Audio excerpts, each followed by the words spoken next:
আমি যদি গোবিন্দর চরণে যেতে পারি তাহলে তো 84 লক্ষ জনে ভ্রমণ করতে হবে না। কেন আমরা ভক্ত হব? যাতে এই ভ্রমণটা আমাদের করতে না হয়, আমরা যেন ভগবানের চরণে যেতে পারি।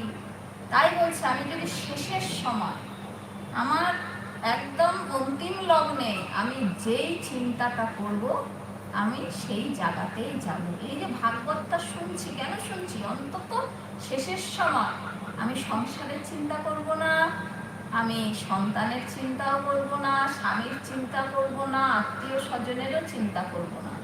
আমার ভেতর তখন একটাই চিন্তা থাকবে, গোবিন্দ আমি তোমার কাছে যেতে পারবো তো? রাধারানী তুমি কৃপা করো, আমি তোমার কুঞ্জে যেতে চাই, আমি তোমাদের দর্শন করতে চাই। আমি শেষের সময় যেমন চিন্তা করব, আমার গতি